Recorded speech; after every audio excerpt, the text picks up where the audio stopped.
As long as we play Farm Simulator 17 within the year. I can't believe that's got more users than I'm like more interested in it. Yeah. It's weird. Wait, what's the story with this? That's funny. Well, when Roz said that there was going to be a game that comes out at the start of November or late October, and she wanted you to go first, Adrian, I guessed it was Farm Simulator. And then as joking, like I put that on, the link on, and then after that I looked it up, and it looks kind of cool. Not cool, but interesting. Yeah. Adrian, you had something interesting to say. Oh yeah, no. In the chat, I had kind of smacked down SteamWorld Heist, but it's actually pretty good.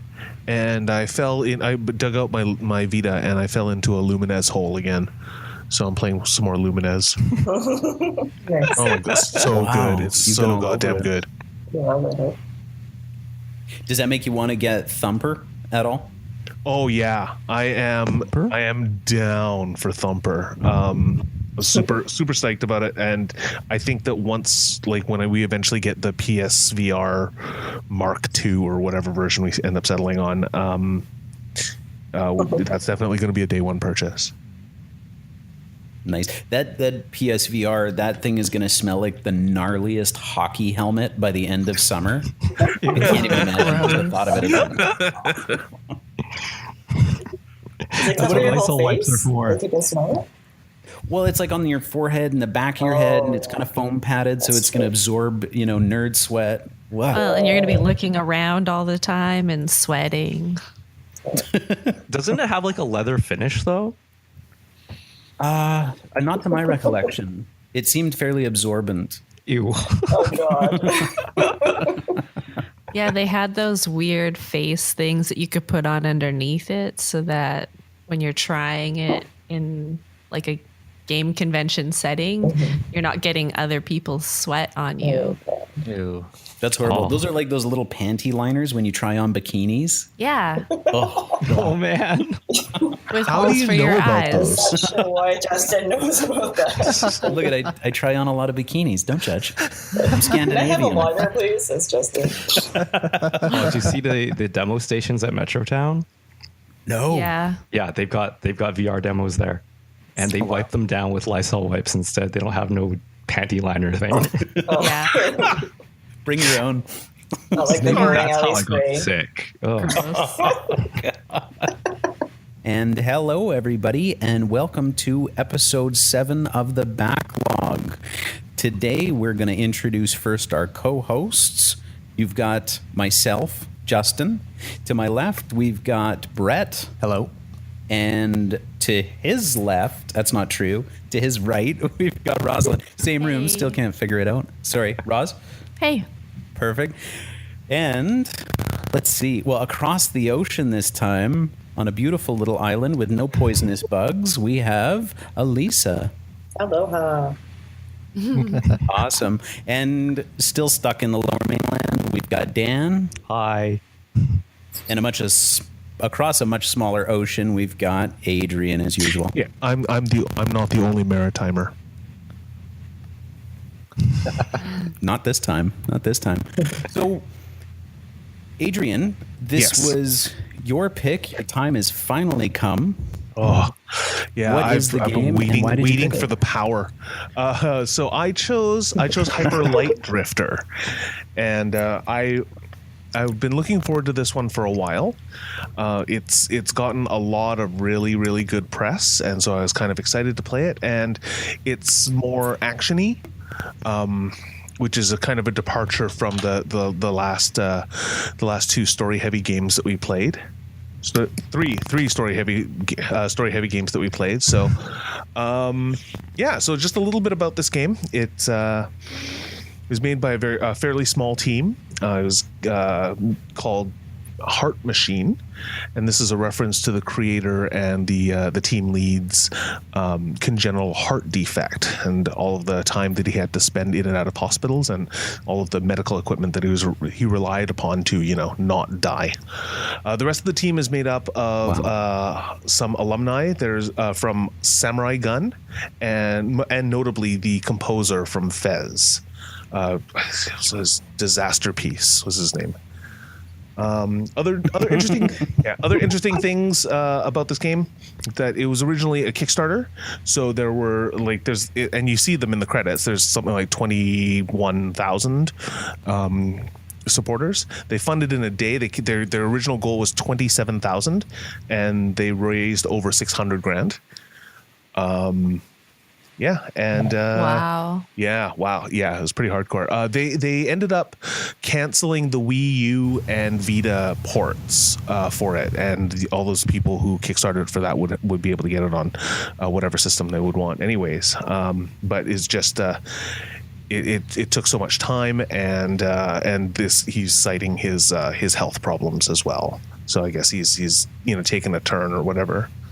But yeah, and it was originally designed as a cross between Link to the Past and Diablo, which I thought was kind of interesting because for me it gave me a really bright kind of neon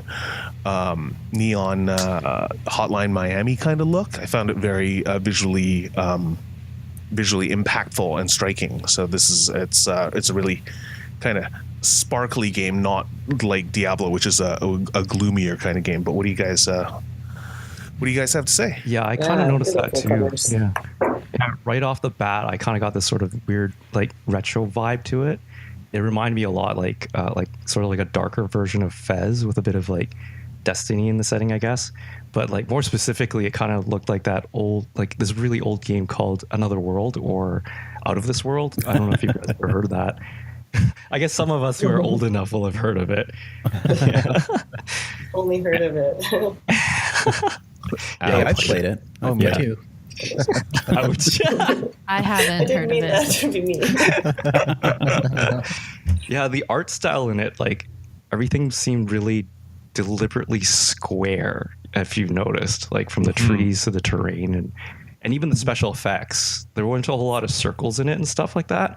That's true. And there were some, but it was used very sparingly, and it lends itself well to the consistency of the art style, I guess. But I think it's also more for efficiency and time reasons and stuff like that, because round sprites are actually much more difficult to get right and everything like that.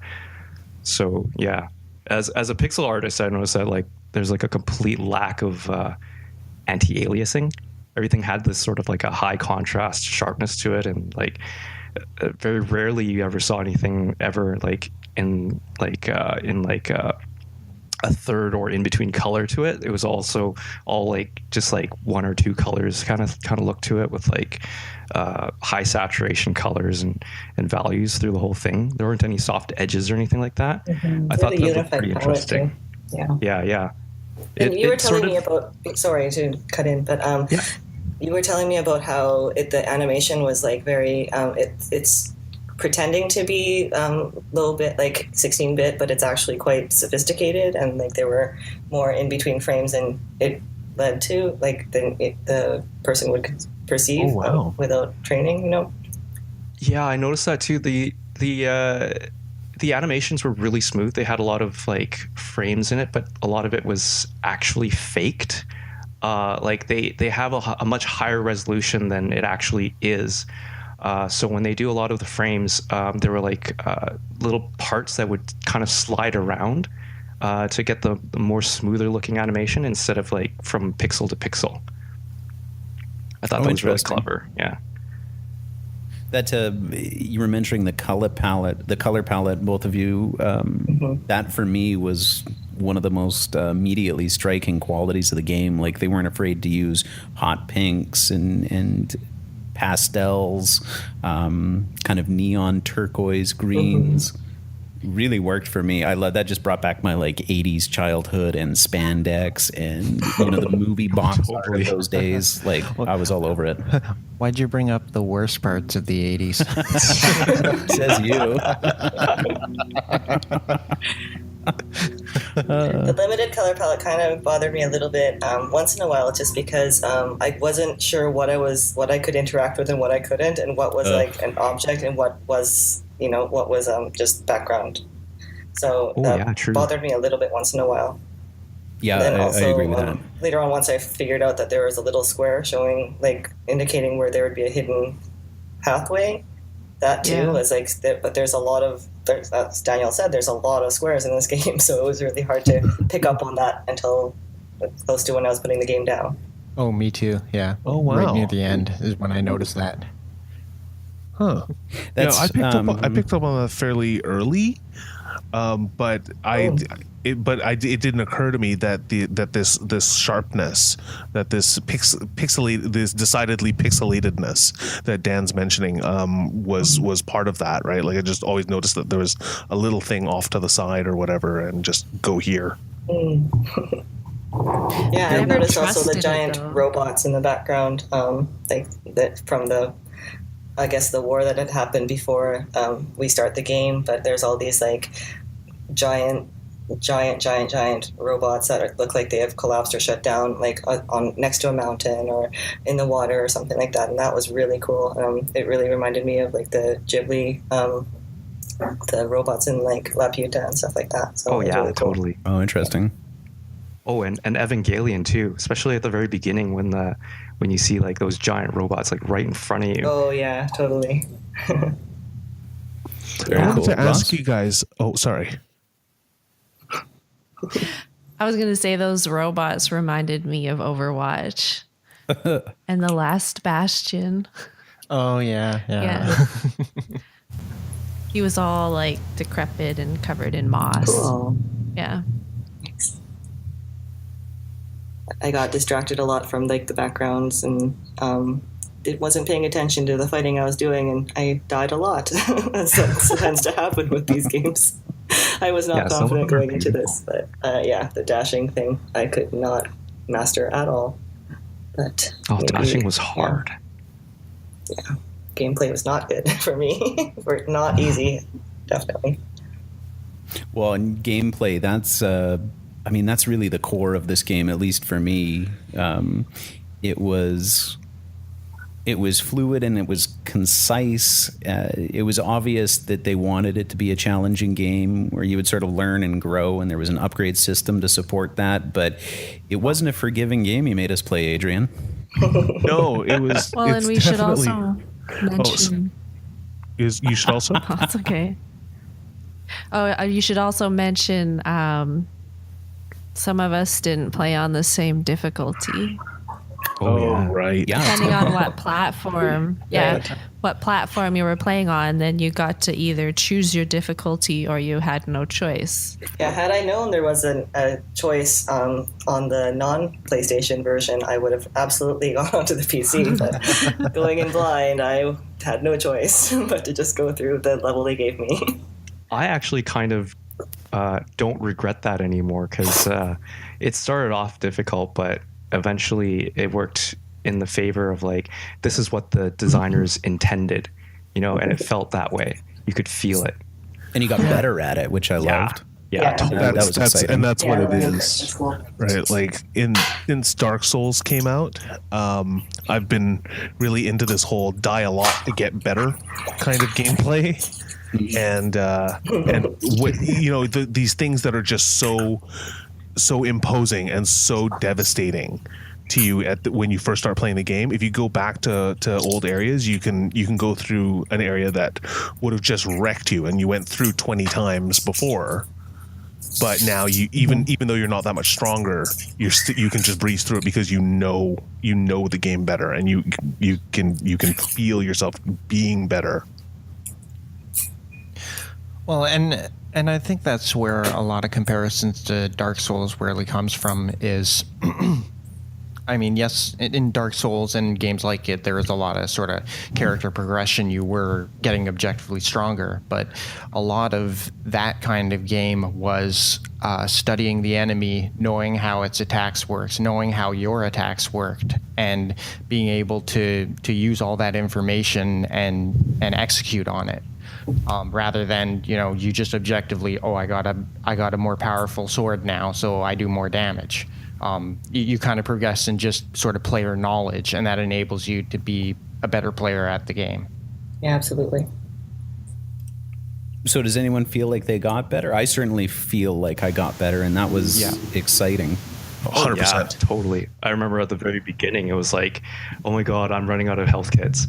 And then by like midpoint, I was literally running around with 1 health left and not using my health kits because I knew there was like a health kit somewhere nearby that I could probably get to before I die. Yeah. I got a lot better at combat, but the rapid dash thing, I just really could not learn that no matter how much I practiced. But yeah, it was that still was enjoyable. And that was the one thing that I just found with the game's mechanics sometimes is it felt, and maybe that was just the PS4 that I was playing on, but the dashing timing seemed to be very, like, especially if you wanted to chain dashes together, it seemed like you had to be very, very specific. Like, you had to have very good timing is what I'm trying to say. Like fractions of a second kind of thing. Yeah, exactly. Really? It felt like if you were a 1/10 of a second off or even maybe 100th of a second off, nope, you went dash and that was it. That's Maybe funny. it's a different version or something, because like I found there was a lot of playroom in terms of being able to. I did not find that at all. No, me neither. There are different outfits we'll get that into it make later. it easier. That's true, yeah. Oh, Well, okay. They have certain powers or whatever. I think the problem with the chain dash was the rhythm you needed was not bop, had to speed bop, up. bop. It was, you had to change your cadence. And it reminded me of playing Street Fighter 4 when you're trying to chain a combo and you can bang out the first 2 or 3, but my brain just doesn't communicate with my hands. And I wasn't able to successfully, like you, Alissa, I never mastered it the whole game. And I paid for that when I played the final boss. Big time. Maybe that's why I didn't have trouble, is because, like, you know, fighting games and rhythm games are pretty natural to me. Well, and for me, I really tried to find a sort of visual cue as to when I needed to press the X button again to do my next dash. And I don't know, I could never really do it, but there's a part of a game where you can dash around in a circle and it's a challenge, right? And I could do that no problem, but I noticed I wasn't even looking at the screen. I was just following a sort of rhythm in my head. And I was able to get, I was only able to get up to like 67 or something, but I mean, I can't remember how many I got up to. It wasn't enough to unlock a cape. 28. Well, I know. Yeah. I think it's like 15. I managed to unlock the first bit, so like a little bit over 100, I think. Oh, wow. Yeah. I think I got to about 150. Oh. But what you have to do is, like, the first 5 button presses that you do, you have to speed up. Yeah. And then you have to keep a steady rhythm after that. Yeah. And then you keep going. So it's not like you have to get faster and faster and faster. Yeah, No. it peaks Right. out. Yeah. I've heard this in theory, but I can't. And then you run into them. Yeah, exactly. But then there's an auditory clue too, so you can hear it ramp up and then it stays at the same Yeah. tone. And that's kind of what I try to do, right? Like I remember in my head I was going 1 2 3 4 1 2 3 4 1 2 3 4, but I think eventually I fell out of sync just enough that my pattern would get thrown off around 50 to 60 consecutive dashes for that one, and I just spin out and hit a wall. And Fortunately, you don't need more than like 15 or 20 to get a lot of the items in Yeah, the the game. things that you So, need. and not only that, but you do run out of stamina. So, oh yeah, Yes, especially if you purchase the damage dash upgrade, and that takes half your stamina bar each time. oh god, that thing is so cool. Yes, that was super Oh, cool. with the You know, the splashback, upgrades yeah, were knockback. interesting. Yeah. The upgrades were fun. They didn't feel 100% necessary, and they didn't make the game too easy. Like, you still needed the skills you developed throughout the game. I thought they balanced that really well. Yeah, I agree with that. I feel like grenades really help, though. Yeah, that's true. See, I Grenades was are pretty all about helpful. that shotgun. Sorry. yeah. Oh, yeah, yeah. Yeah, me too. You mean the one like that shot off like a spread shot?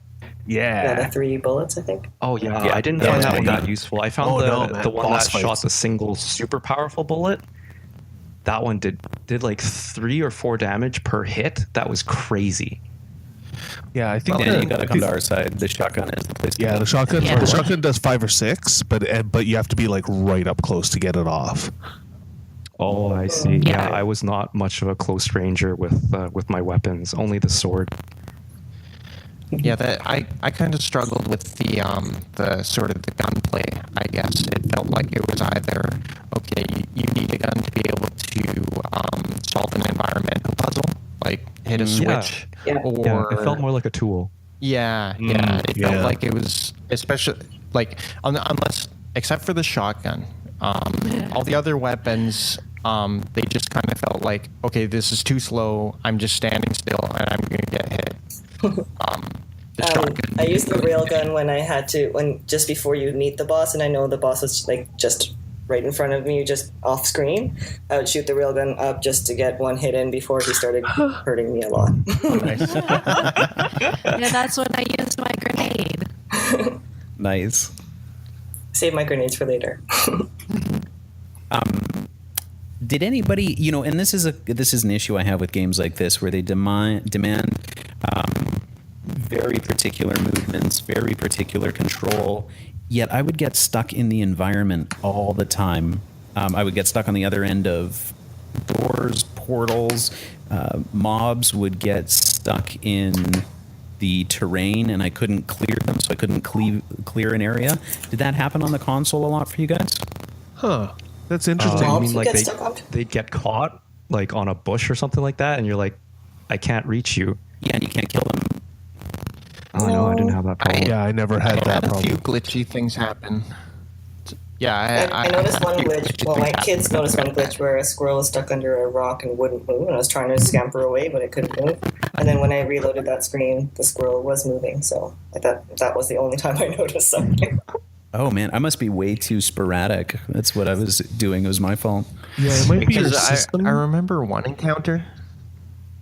Well, I just remember one encounter where like sometimes the walls divide off or whatever, right, and keep you in there, and you have to fight all the enemies in that room, clear out that whole room before proceeding. Yeah. And I remember there was a pit right in the middle, and I fell down the pit, and the game actually glitched out and put me kind of back at the entrance of that area before the wall went up. Yeah. And so I actually was able to exit and then come back in, and it registered a checkpoint, but half of all the monsters were dead now, so I could actually clear out that room easier. Oh, that's neat. Oh, so you benefited. Oh yeah, that's right. Yeah, that does happen once in a while. Yeah. I had it happen. I'm going to tell a little story. I was at the boss, and I didn't struggle a lot at this game, despite my lack of rhythm. And so I made it to the boss fairly easy, but I was Which one? smart. The final boss. Oh, sorry. So I knew that karma would bite me in the butt if I hopped on our group chat and started bragging about how easy I found it.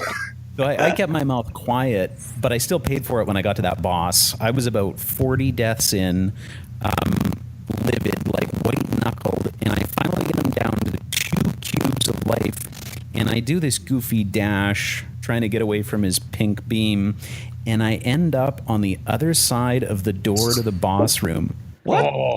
So I can see him with 2 bars of life. I've fought him 40 times. This is the closest I've gotten, and that's it. That's it for the night. I just left the computer running, thinking it was some sort of digital punishment for this loser boss. He just lived there in purgatory, and the game would not end. I had to reload and do it all over. I was devastated. That sounds very Undertale. I'm just going to sit here and do nothing. Oh man! But Well, not to brag, but Yeah. I finished it after like about maybe 15, 20 deaths, and then I didn't have to use a single health kit. Oh wow! I found the final boss to be really a lot easier than the other bosses. For I sure. agree. Me too. Yeah. Huh. I did have 5 health kits that I could use, so that Yeah, probably you helped get all a those lot. health kits anyways. But yeah, the final boss was probably one of the easier ones for me. I think the first boss that I faced was the hardest. Which one did you do first? The north one. Yeah, same. That was by far the hardest.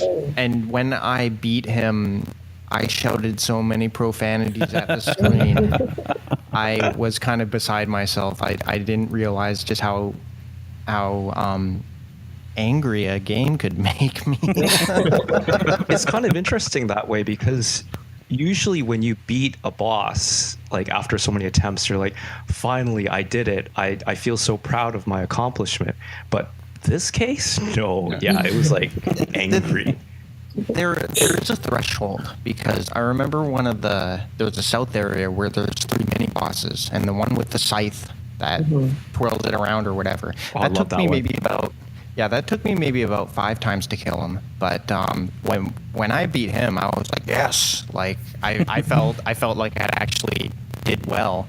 Whereas some of the other ones where it's just like, okay, I'm almost dead, but he's almost dead. If I mash X before he kills me, I think I might win. West boss. That was like that for me for the West boss. Yeah, I got him down to like 1 health. I was down to 1 bar. I'm like, no! I mashed the button. He dies. I'm like, oh my god. Oh my god. Well, and that was the one. That was the crystal area, right? Yeah. Where he started summoning in other dudes, and I realized that you could trick him into shattering all those I found crystals that out with too. the sword. Yeah. I'll save my grenades for later. So, Blow them all up. Roz, you were the first one of us to beat the game. Is that right? No, it was Daniel. Oh, Daniel did beat it first. Yeah, by a couple days. By a couple, no big deal. So, what kept you going, Dan? Like, what was the... I don't know. It was weird. At first, I absolutely hated the game. And then partway through, I'm like, oh my God, this game is so awesome. And I just could not put it down. It was just that good. And it got better and better for me. So I really enjoyed it. I was really, from the first time I played it, I died about 70 times the first day. And my kids were counting as I was dying because it was happening so quickly. God. That must be so frustrating. I was so mad. And I was like, there's no way I'm going to like this game. There's no way I'm going to finish this game. I might have to just not play this game. And then the more I played it and tried harder the next day and stuff like that, it just kept getting more and more. Like, I felt more invested in it. I really liked it. I really liked the characters. I don't know. It just really kept drawing me in. And how rewarding was that for you? Very cool. Right? Like, no, I mean, like coming from being super super discouraged, but drawn forward by the Sucking. game, and then being able to finally beat it Able and to conquer it. finish. Yeah, it felt really great. So good.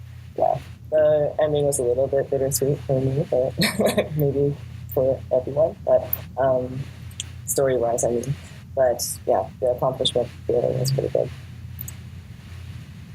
So, as our resident music expert, no offense to anyone else that considers himself a music expert, what did you think of the audio?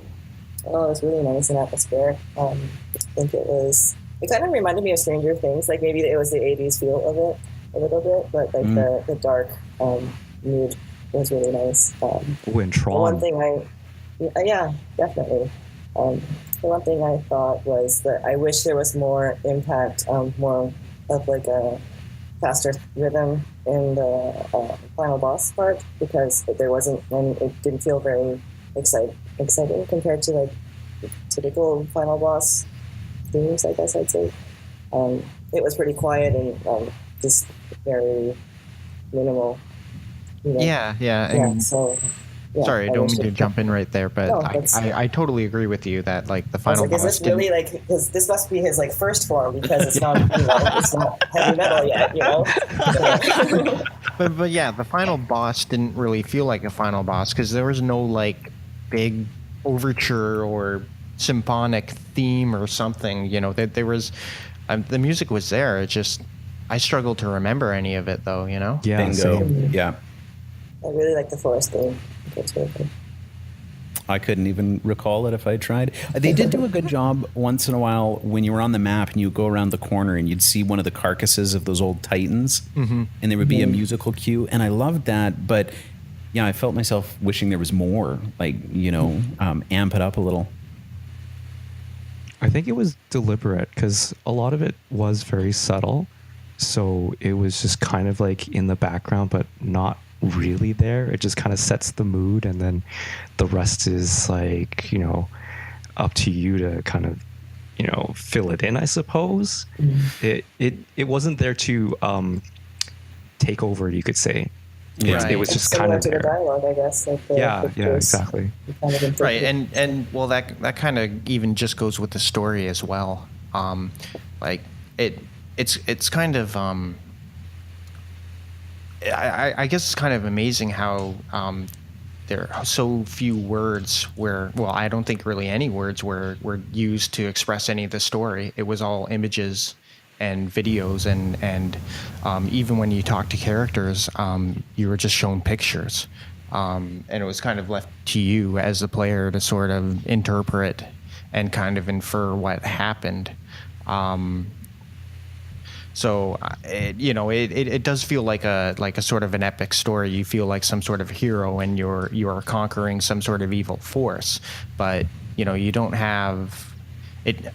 It's almost like as if you were watching, I don't know, some strange alien creatures or whatever, right? And there was no way to learn their language or anything. Like all you had to go on was their actions and their gestures and everything. And I think the game loses a little bit from there because it's hard to connect to characters, connect to the setting, and really have a sort of a connection to really a lot in the world when it's sort of limited in the way characters can even express themselves. Yeah, you only get one side of the actually conversation. I found that a problem too. Like a lot of the stuff I couldn't really interpret. Like I didn't really know what was going on. Mm-hmm. And like I've played other games that have like no dialogue and stuff, like Shadow of the Colossus and Ico and stuff like that, and it was very effective at telling the story for those, like with just pure visuals. But for this one, it just felt really abstract, and I didn't get it.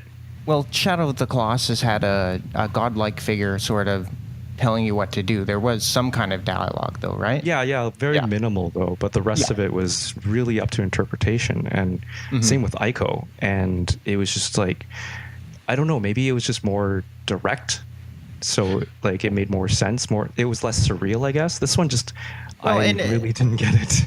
It was an intentional choice too, and I think there's a lot to be said for this game. It's a bit of an achievement how it was able to get, like, there was very little hand holding, there was very little direction. Like they only put text on the screen if they absolutely needed to. Like basically the developer was saying, well, there's no other way we can tell you how this works, so we're just going to tell you in words, right? It's like true. how the You teleporter can warp works. here. Yeah, so it was mostly like gameplay reasons that they put text up. And well, and you got to think too. This is an indie developer as well, right? So if you also think too, because there is no dialogue, it makes it a lot more universal and easier to sort of localize as well, right? Yeah, A lot easier. It's like so what did you get out of the story? What do you guys interpret? Oh man. Before we get into that, I just want to say one thing about how when this started and I realized there was going to be no written word and no language, I was so excited. I was like, yes, I can't wait to interpret this myself and have a lot of fun. And I focused on the images and I spent a lot of time as I went through it, but I got so overwhelmed so quick that I just had to completely give up. And I think that was the mistake they made. They should have toned down the information they gave us because it was just too much. If you think about Ico or Shadow of the Colossus, it's a very simplistic story. This was trying to tell you like 6 different stories at once. Tale. Yeah. Yeah, That's multiple true. characters, and like, Man, that was a bummer. well, and there were some threads that didn't feel like they went anywhere. Totally. Like, there's a guy in the city, and you talk to him, and it looks like he was an immigrant. He showed up to the city on a boat, and he comes to the city. He's approached by some people, and he got mugged. And there he that is guy. sitting there, right? Yeah. And I'm thinking like, okay, so this is probably a little bit of a quest or something, right? I can help him get his stuff back, beat up those people. Like, it didn't go anywhere. Like it was Alissa just. pointed out that it was that they're the shopkeepers that beat him up. Yeah, it's the shopkeepers. Oh. Isn't that weird? Wow, maybe That's they're so That doesn't solve racist? anything, but yeah, like it's definitely them. It's the guy with the sword and the and the Did weapons. you shop ever and, like, the bomb figure it shop. out? No, I did not. Weird. Because I've read somewhere, because it's really funny how like the message boards out there, they interpret the story in so many different ways. It's pretty amazing. But one of them was saying how like that drunk man in town, he has the same skin tone as your drifter, and perhaps like your race is not well received in this town, so that's why you're a drifter, perhaps. But that's just one Well, you interpretation. just throw in some candy and everything's good, right? Right? Yeah. Well, and even the main character, like I only know a little bit about the main character because I read a description of the game where you are a drifter and you have an illness and you're trying to find a cure for that illness. And it doesn't look like you ultimately do, but I do think that kind of ties into what Adrian mentioned earlier about just the developer and his health problems. And I think that was kind of sort of his way of sort of expressing himself through the game, because you are playing this character that's really sick, and at multiple points during the game you're either having nightmares or you get sick, and Okay, just that makes me sad. Yeah, I So, wanted Adrian, to actually ask what's your you. take here, bud? Oh no! Well, as far as the story goes, I feel it's kind of like the old rock promos that he would cut when people would start talking in the ring and go, I think that the story of this game is, and then he'd cut in and go, it doesn't matter what you think. They're like, kill some vultures and lasers are shooting at you and dodge a lot. But no, that was a narrative element that I actually wanted to ask Risa about. Was that is there a Japanese folk trope about the sickly swordsman?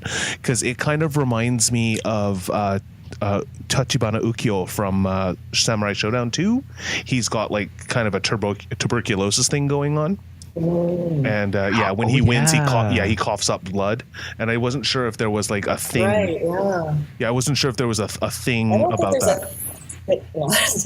there's not really a thing, but I wouldn't say that's a particularly Japanese, like, specific story or tragic story kind of thing. But I do feel like it might be a common, not common, but like a thread of storytelling where the hero is he's self-sacrificial in a way, and he tries to save the world. But he cannot save himself, kind of. Right. I don't know if that's making any sense, but Yeah, I think that's a larger trope, like subtype or whatever. Mm-hmm. Yeah, no, I didn't really put a whole lot of effort into figuring out the story. I just thought that those dinosaurs got what they deserved, growing those things in tanks that then turned on them. But I had no clue what all they these found pillars. They found it. Oh, sure. yeah, and the dog with the diamond going and everything.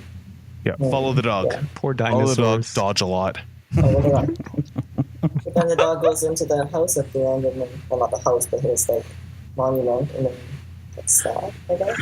Yeah, I didn't understand that. I was wondering, That's like, what I was trying to figure it out. reminded me almost of the of a temple, and the dog wasn't so much it's a like dog Anubis, right? as a jackal. Yeah, that's right, a jackal, like Anubis, and that was what it reminded me of. But I was like, but he's the bad guy. So am I the? Wait, did I just destroy the world? Right? Like, is that bomb thing? Is that bomb thing that you keep on seeing in the flashbacks actually a flash forward? And when you get the four pillars up, you're actually blowing up the world? Like, I don't know. Yeah, no idea. Yeah, I thought it was leading to that, and then when that didn't happen, I said, oh, I guess the story is short. Or did it happen? Or was it all a dream? That's right. Easy solution. It was all a dream. Fascinating. Well, I guess, and has anyone read, does the developer have any stance on this story? I think he left it up to the players' determination. These robots are melting. Dodge a lot. Dodge a lot. Dodge a lot. What if they intended on putting in dialogue and then he was just like, you know what, fuck it. We got the money. It's Kickstarter.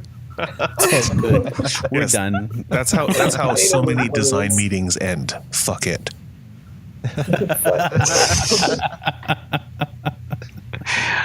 Yeah. Oh, dear. But for the lack of text, I thought like the not emotional investment, but like you get really start to feel for these characters. Like That's the true. Pink Drifter, after all, like when the Pink Drifter's having their I guess their last coughing fit, and you just want to help them. I like stood next to the Pink Drifter and was like, "What can I do here to help you?" I really wanted to help them. That's interesting. That's going to drive me nuts. I couldn't interpret what the Pink Drifter was saying as like his last dialogue. I don't understand the thing with the tent and the flowers and all that. Did he catch the disease from those people that died or something, or is he paying respects to some? I don't know.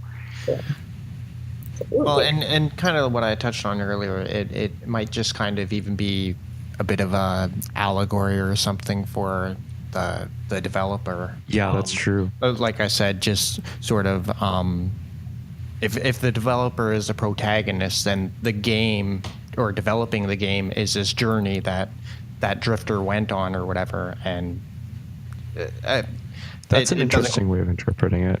Yeah. Yeah. I mean, it's just pure speculation on my part. I didn't read anything about any developer diaries or anything, but I do like how the Pink Drifter sort of played a mentor role, so to speak, because he was always just slightly ahead of you, and then he gave you tips on where to find the next thingies or whatever.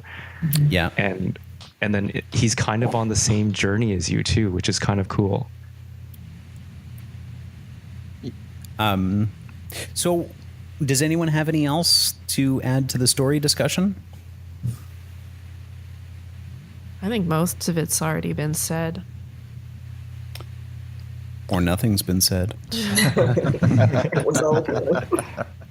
So, okay, here's a question for everybody. This is an opportunity to just discuss your experience. This is going to be cathartic. You're going to work out your aggression, your frustration. Everybody's going to get a chance to discuss their most challenging and or rewarding part of the game. It can be an individual experience. It can be a feeling as a whole. But it's not really our final thoughts. It's just a chance to vent, basically. So I think we're going to start with Dan. Yeah. Unless you want a minute, I can go first. When I first played it and then I chose North, I immediately regretted it. Oh my God, I hated going there. And it just felt so horrible. I was like, controller throwing at like some of the puzzles and like at the boss and stuff. I'm just like, I can't do this. And then like that was like that boss. Oh my God, I hated it so much. It was the most difficult fight in the entire game, and it really almost stopped me from continuing and actually enjoying this game. But thankfully, like I gave it a second shot and tried it out, and it was like, yeah, this game rocks. This game's so good. It's especially rewarding when like it gets to a point where you almost feel like you're one with the character in the game, and everything that you do is exactly as it plays out on screen, and it's just like that just feels so good. That's a fantastic story. I like that. So, Good story, bro. Cool story, bro. Good job. What about you, Alissa? I think I did them in a different order, and maybe that's why I didn't have as much trouble with the North boss, because I started East, and that one, the navigating through the temple itself was pretty challenging, but the boss itself was nah. But I think I had enough upgrades that I didn't have as much trouble with the North. But West, holy crap, I just couldn't believe that boss was so hard. I had to actually like stop and like rest, go to bed, like sleep on it, and then go back and then try and fight him again, because it was just way too difficult for me. I think I beat him finally on a third anyway, so that was the hardest part for me. Most rewarding, I think I went out of my way to go find all the tablets, the monolith things with the words, and that opens up a door. It's that unlocks outfit, and that was really cool to get that. Very neat. And Brett. Yeah, okay, so, well, I guess I touched on it a little bit, but I really struggled with the chain dashing, like I said, and there was one part in the game, so I finished all the areas, north, west, east, south. On my way back to the town, I noticed there was a secret path in the south area that was unlocked because I enabled the south blocks or whatever, right?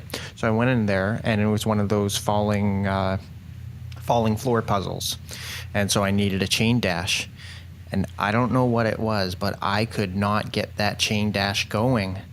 And even when I did get it going, I would make a wrong turn, fall off a cliff, or hit a wall and fall, and that was my moment where I was screaming. I was, not controller throwing, because I don't want to have to buy a new controller, but I was very, very mad. And when I did finish it, it was the same sort of thing where I didn't feel good about it, because it felt like I was fighting the interface. It felt like I knew what to do, and I felt like I was doing it properly, but it felt like the game system was too. It needed me to be too precise, and it felt unfair. And so it kind of soured me a little bit on the game. But before that, I did have that really rewarding experience where I fought that one boss with the scythe, and it didn't take me too long, and I actually screamed out "yeah" when I beat him. So that was a highlight. I mean, it wasn't all bad, but and the worst part of it, that chain dash thing too, it was completely optional. I didn't need to do that to finish the game. Yeah, that was just one more diamond or something. Yeah. Isn't it? Yeah, it was another triangle to unlock, but you only needed 4, and it was the 5th one. So I didn't need to do it, but I suffered for some reason. Right. Your pride. Yeah, I think I did those, and then I finally got through that one after a few hours of trying, and then I was able to unlock a door, and then I opened this door, and then there's just more rapid dash, chain dash stuff, and I was just like, forget it. Toss up hands. It was not Done. rewarding whatsoever. Okay, and Roz, you've been a little quiet on this episode. I think that's because you're just shaking with frustration revisiting this experience. What was your most challenging or rewarding parts of the game? Well, I played it on an easier difficulty than everyone, so there were parts of it that I found challenging, but I really wanted to do that 800 chain dashes to get the costume. Oh my gosh. I tried that quite a few times, and I didn't get it, and then I gave up. But So sad. Yeah. But I only got 3 of those triangle parts in the north, and I didn't realize at the end of the game that I needed 4 for all of them. So that was really frustrating. But then I was really proud because I went over to the right, and I went into this dark room, and I found it, and it was really easy. So Yeah. I was like, yes. And then I fought the boss. So, yeah. And it didn't delay me as much as I thought it would. How bad was the boss fight for you?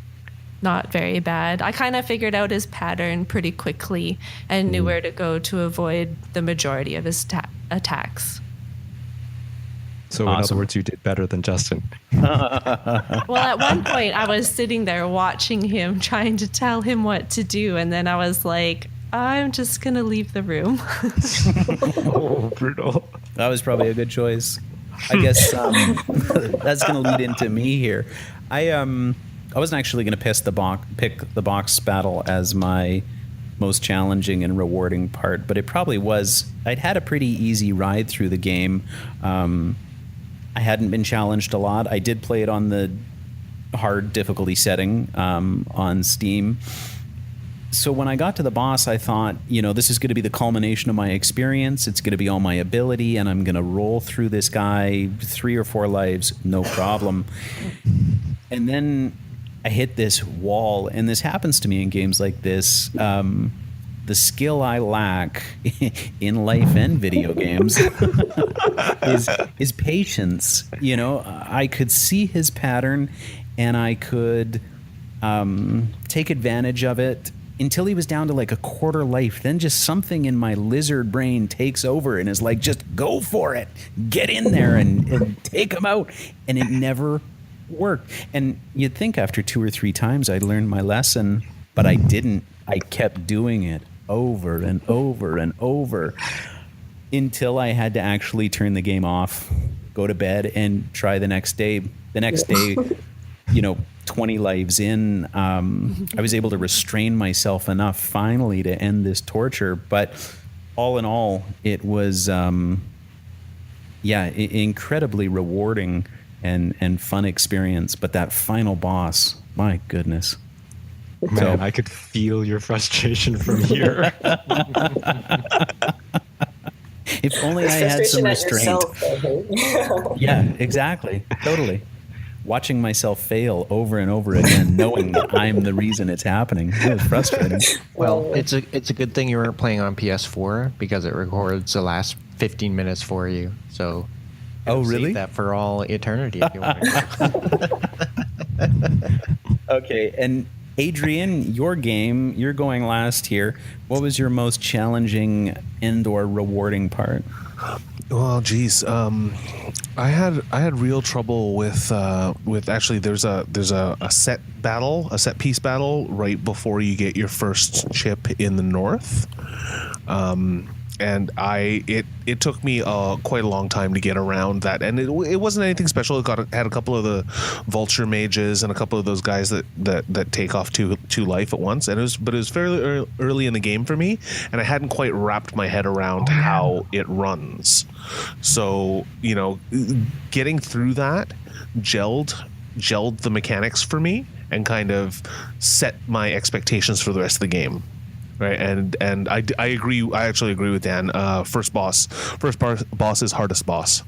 North boss. I mean, that was just grueling. But my most rewarding part of the game was probably the last 3 bosses. So the South boss, his shoots a lot Danmaku kind of boss. Sub-boss guy and the last boss, just because I had like not mastered, but I had gotten so much better than when I had started that I knew that these bosses were supposed to be tough encounters, but maybe 2 or 3 deaths in and I was good to go, and it was so satisfying to be able to use all of the skills that I'd learned over the course of the last 11 hours and 1 minute apparently, to beat these incredibly difficult bespoke challenges. So yeah, they're really good. Really enjoyed it. I love it. We've sort of merged final thoughts with this most challenging and rewarding part of the game. So I'm going to give everybody one more opportunity. I know it's a little unusual. I don't have a final thought, but does anyone else have something they need to say before this show ends? Oh yeah. I think that the thing is with the indie scene over the last couple of years, we've been seeing a lot of excellent Metroidvanias and a lot of roguelikes, and this is the first this is the first big anyways Link to the Past Link to the Past was my favorite game for the longest time, and I love this game. This might actually be my new favorite game, and is definitely my game of the year. Yeah, definitely my game of the year, and it is just sublime. I love it. Don't be that guy. That you refer to it as a Zelda game. It felt more like, to me, a 2D Bayonetta, just by the sheer amount of action and skill involved in it, as opposed to sure. like, I can finding see and that. stuff. Yeah, I could definitely see that, right? Like it's very very demanding, very precise, and very very frenetic. Yeah. Well, you picked a great game, Adrian. I loved it. I guess I do have a final thought. I loved it. I'm glad. And knowing I'm glad the background of the developer and everything, I think this game's memories will stick with me for a long time too. Very true. Okay, guys, so we've got a little bit of housekeeping to do. First of all, we're going to reveal our next game. I'm going to leave that opportunity to the last person to pick, Roslyn. Yay. So, what is our next game, Roslyn? I'm really, really excited, but it's Titanfall 2. Titanfall 2. Right Yeah. on. We get to play a first-person shooter. We do. Definitely changing speeds there. So pay attention for that, guys. Make sure you check out some of our back episodes. We are, 7 deep now, 5 different games. So we're developing our own little backlog. So check them out. Send feedback, questions, comments. If you hate us, if our audio sucks, if our show's boring, or if you love it, you can get us on Twitter at the Backlog Web, or you can email us at thebacklogweb